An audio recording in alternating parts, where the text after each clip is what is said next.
CBSE pattern आणि दर्जेदार गुणवत्तापूर्ण शिक्षण देणारी पिंपळगाव बसवंत मधील एकमेव संस्था achiever junior school and junior college of science मध्ये 2024-25 या वर्षाकरिता pre primary 1st to 6th class आणि 11वी-12वीच्या सायन्स शाखेसाठी त्वरित प्रवेश देणे आहे। संस्थेची वैशिष्ट्ये computer lab, robotics, science lab, theory hall, yoga आणि स्पोर्ट हॉल, म्युझिक, स्विमिंग यासह बरेच काही आणि बस सुविधा देखील उपलब्ध। आजच संपर्क करा। वणी खेडगाव रोड, पिंपळगाव बसवंत 8149846133 8149846433। निरोगी आयुष्यासाठी आमच्यासोबत या हे ब्रीदवाक्य घेऊन भारतीय अन्न सुरक्षा आणि मानक प्राधिकरण पश्चिम क्षेत्र यांच्या वतीनं येत्या 12 फेब्रुवारीला पिंपळगाव बसवंत शहरामध्ये भव्य वॉकेथॉनचं आयोजन करण्यात आलं असून या संदर्भात पिंपळगाव बसवंत येथील महाविद्यालयात बुधवारी बैठक आयोजित करण्यात आली होती। या बैठकीमध्ये सदर प्रोग्राम यशस्वी करण्यासाठी योग्य प्रकारे नियोजन व कुठल्या उपाययोजना कराव्या लागतील याबाबत चर्चा करून सूचना करण्यात आल्या। तसेच या प्रोग्राममध्ये जास्तीत जास्त संख्येनं नागरिक व विद्यार्थ्यांनी सहभाग नोंदवावा म्हणून पिंपळगाव बसवंत परिसरातील विविध शाळा व त्यांच्या प्राचार्यांना सदर प्रोग्रामची योग्य प्रकारे माहिती देऊन सहभागी होण्याचं आवाहन पिंपळगाव महाविद्यालयाचे प्राचार्य ज्ञानोबा ढगे यांनी केलंय।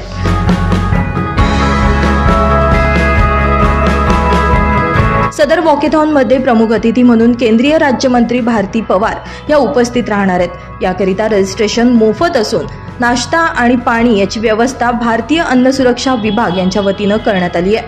पिंपळगाव बसवंत महाविद्यालय येथून वॉकेथॉनचा शुभारंभ होईल। ही स्पर्धा 3 किलोमीटरची ठेवण्यात आली आहे। पिंपळगाव महाविद्यालयात झालेल्या बैठकीस पिंपळगाव पोलीस निरीक्षक दुर्गेश तिवारी, भारतीय जनता पक्षाचे बापू पाटील, सतीश मोरे, अल्पेश पारख, डॉक्टर अरुण गचाले, दत्तू काळे, तलाठी राकेश बच्छाव, बीपी पाटील कॉलेजचे अनारसे सर व परिसरातील महाविद्यालयातील व शाळा यांचे प्राचार्य, शिक्षक व नागरिक आदी उपस्थित होते। आणि दुसरी गोष्ट, ही वॉकेथॉन स्पर्धाची ती कोणीतरी संघटना आयोजित नाही करत आहे, तर सर्वात महत्त्वाचं म्हणजे फसाई म्हणजे भारतीय अन्न सुरक्षा आणि मानक प्राधिकरण यांच्या वतीने केंद्र सरकारच्या माध्यमातून हे वॉकेथॉन होत आहे। त्यामुळे नकळत सगळी प्रशासकीय यंत्रणा याच्यामध्ये काम करणार आहे आणि ही स्पर्धा पिंपळगावला व्हावी, ग्रामीण भागात व्हावी याचा जास्त आग्रह डॉक्टर भारतीताई पवार, आपल्या केंद्रीय आरोग्य व कुटुंब राज्यमंत्री यांनी केला आणि खऱ्या अर्थाने त्यांच्या माध्यमातून आपल्याला वॉकेथॉन या ठिकाणी पिंपळगाव शहरामध्ये 12 तारखेला होत आहे। 12 तारखेला सकाळी 6:30 वाजता ही वॉकेथॉन स्पर्धा असेल। वयाची मर्यादा नाही, पण शक्यतो फार लहान पण नको आणि तिथून पुढे आणि फार आबालवृद्धापर्यंत महिला सर्व त्यामध्ये सहभागी होऊ शकतात।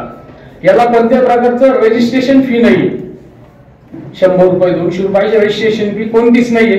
कोणी आपण स्कॅन करून QR कोड स्कॅन करून किंवा ती लिंक शेअर करून हे करून आपण त्याच्यामध्ये आपलं रजिस्ट्रेशन करू शकता। जितके स्पर्धक त्या वॉकेथॉन स्पर्धेमध्ये याच्यामध्ये सहभागी होतील त्या सर्वांना टी-शर्ट, पाण्याची व्यवस्था आणि नाश्त्याची व्यवस्था अशी शासनाकडनं उपलब्ध होणार आहे। त्यामुळे आपण जेवढे आपले मित्र परिवार असतील, नातेवाईक असतील किंवा शाळा, कॉलेजेस, क्लासेस या सर्वांना आपण माउथ पब्लिसिटीच्या माध्यमातून आपण सर्वांना सांगायचं की आपण आपल्या निरोगी आयुष्यासाठी आपण या वॉकेथॉन मध्ये सहभागी व्हायचे। खरं तर याला कोणत्या प्रकारचं बक्षीस नाही, परंतु आपल्याला किमान एक सवय लागावी पहाटे लवकर उठून चालण्याची, हा खऱ्या अर्थाने त्याच्या मागचा हेतू आहे, सकाळी लवकर चालावं म्हणून। तर त्यासाठी आपण या वॉकेथॉनचं आयोजन डॉक्टर भारतीताई पवार यांनी केले। Baswant NH3 digital, Pimpalgaon.